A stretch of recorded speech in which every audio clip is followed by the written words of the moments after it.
Bonjour et bienvenue sur les vitamines du royaume pour cette dernière vidéo de cette série, la cinquième, les héros pour Jésus. Amen. Cette dernière vidéo est peut-être la plus importante parce qu'elle nous relie avec ce que nous avons vu dans l'Ancien Testament, avec David et ses vaillants héros, avec Gédéon qu'on a parlé brièvement. Aujourd'hui, c'est Jésus et les siens. Amen. Alléluia. Pour rappel, Gédéon avait 300 vaillants hommes avec lui et qui ont vaincu 135 000 personnes. Amen.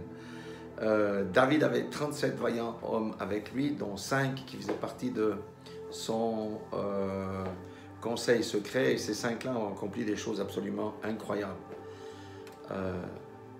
Tous furent des combattants de la foi avec l'ADN pour le royaume. L'ADN du royaume en eux est bien entendu une obéissance totale à celui qui les commandait, Gédéon en l'occurrence, ou David. Alléluia, parce que ces hommes-là représentaient Dieu sur la terre et ils avaient reçu l'autorité. Alléluia. Nous avons vu aussi que les uns combattirent directement contre les armées de l'adversaire, soulevées par Satan, en l'occurrence souvent les Philistins ou Amalek ou des gens comme ça. Ils combattaient en groupe, d'autres ont combattu seuls. Ils ont fait face à des adversaires pour garder par exemple des champs de lentilles ou des choses comme ça. Et il y en a encore quelques-uns, dont le fameux Benaja qui a combattu au corps à corps un homme puissant, très grand, qui avait une lance et lui il a combattu avec le bâton. Donc maintenant au temps de Jésus, Jésus avait aussi sa garde rapprochée avec ses 12 disciples, dont un malheureusement fut disqualifié et remplacé, Judas. Mais sachez aussi que la parole nous enseigne que Jésus avait aussi différents cercles. Il avait un conseil secret avec Pierre, Jacques et Jean qu'il a pris avec lui pour lui révéler des choses lors de sa transfiguration, choses qu'il n'avait pas révélées aux autres. Maintenant, Jésus est au ciel et il attend de revenir au son de la dernière trompette. Et il nous a laissé son Saint-Esprit. Le Saint-Esprit, c'est qui, c'est quoi? C'est le chef-d'œuvre de Dieu pour amener le salut sur la terre, pour diriger, pour conduire, pour conseiller toutes celles et ceux qui ont accepté Jésus comme sauveur et aussi Jésus comme Seigneur. On ne peut pas juste accepter Jésus comme sauveur et ne pas l'accepter comme Seigneur parce que le salut est à 50%.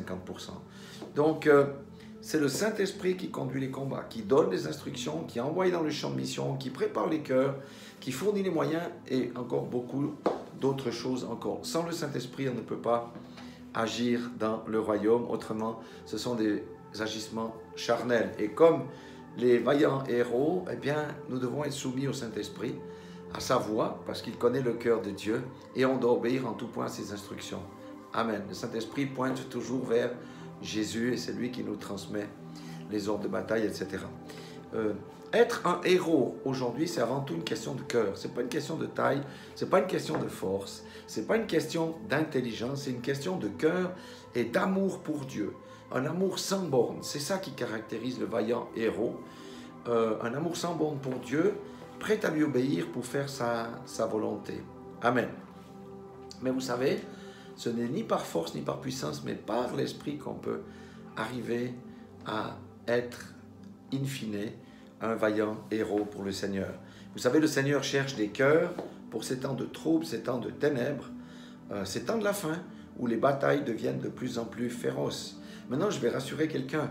Tous ne sont pas des combattants à aller aux premières lignes. Le Seigneur, Jésus, cherche des héros pour protéger ses biens, son église, sa moisson. Il cherche des héros pour combattre contre les hordes sataniques qui envahissent le monde. Il cherche des héros pour délivrer les captifs, guérir les malades. Il cherche des héros pour lier les hommes forts et accomplir des exploits dans son royaume. Quand je dis des héros, il faut aussi dire héroïne. Amen.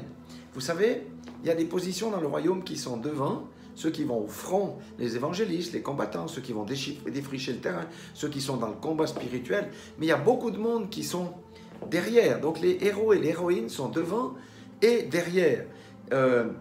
Et ceux qui sont derrière sont tout aussi importants que ceux qui tiennent peut-être les premiers rôles devant. Et je pense ceux qui sont dans les ministères comme l'intercession, par exemple. L'intercession, c'est quelque chose de puissant. Et souvent, c'est plutôt les femmes qui sont dans de ministère. C'est un ministère très puissant. Et sans l'intercession, ceux qui sont devant ne peuvent pas avoir la victoire. Amen. Alléluia. Il y a ceux qui ont le don du service, par exemple, toujours prêts à venir au service des frères, au service des sœurs, au service de ceux qui sont devant.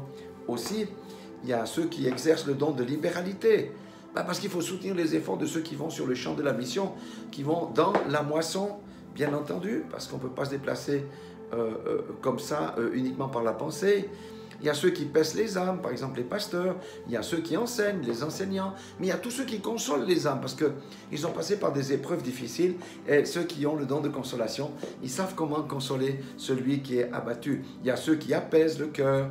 Il y a ceux qui soutiennent, qui organisent, et ainsi de suite. Donc, chacun a sa place dans le cœur de Dieu et dans le corps de Christ. J'aimerais dire, parce qu'on a vu beaucoup avec David et Gédéon, c'était plus orienté sur le combat, mais avec le Nouveau Testament, on s'aperçoit qu'il y a beaucoup plus de ministères que simplement combattre avec l'épée de la parole, etc.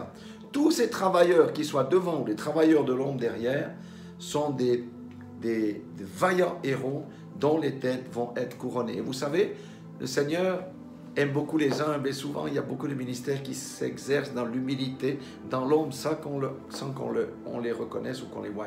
Mais Dieu leur a prévu de belles couronnes lors de son retour et lorsqu'on passera à la distribution des couronnes. Alléluia. Mais aujourd'hui, vous voyez, le Seigneur lance un appel. Il fait sonner sa trompette.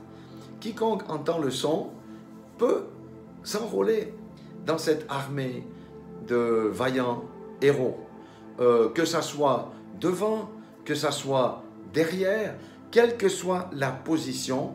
Vous savez, l'épouse a besoin de se préparer. Alléluia. Parce que le Seigneur vient enlever une épouse sans tache ni ride, etc. Comme les vierges, il y a une préparation. Et tous les ministères aujourd'hui, disons confondus, doivent s'orienter vers cette préparation de l'épouse. Et nous, c'est notre ministère en particulier. Vous voyez, si tous ces ministères, si ces vaillants héros de devant, de derrière, viennent à manquer, comment l'épouse va-t-elle être préparée? Ça ne sera pas possible. Et vous savez, nous sommes vainqueurs, plus que vainqueurs en toutes choses, parce que dans Luc 10, 19, le Seigneur nous dit « Voici, je vous ai donné le pouvoir de marcher sur les serpents et les scorpions, et sur toute la puissance de l'ennemi, et rien ne pourra vous nuire. » C'est pourquoi il y en a ceux qui combattent, mais il y a ceux qui soutiennent. Ça peut être financièrement, ça peut être beaucoup, surtout dans la prière, etc. Chacun a sa place. Dans le corps, vous savez, il n'y a pas que la bouche qui est importante. Le petit doigt ou l'orteil est tout aussi important. L'orteil du pied, par exemple, si un corps sans orteil n'a pas la balance, n'a pas l'équilibre. Donc voilà la bonne nouvelle aujourd'hui. Le Seigneur appelle des vaillants et des vaillants héros. Et ce n'est pas une question de force, d'intelligence, de puissance. C'est par l'esprit que ça se fait. Et c'est une attitude de cœur. Et le Seigneur nous dit, mais qui veut s'enrôler dans mon armée, et je ferai de vous de vaillants héros. Alléluia. Parce que lorsque l'homme ou la femme, je dis bien la femme aussi, les héros, les héroïnes, c'est les deux, c'est pas que les hommes, eh bien lorsque quelqu'un met son cœur à disposition, le Seigneur va l'utiliser de manière la plus glorieuse qui soit. Voilà pour conclure cette série. Je vous bénis tous dans le nom puissant de Jésus, et je prie pour que cette exhortation percute le cœur de quelqu'un d'indécis et qui va faire sa décision pour s'enrôler dans l'armée de Christ et il verra la gloire de Dieu. Soyez tous bénis dans le nom puissant de Jésus-Christ.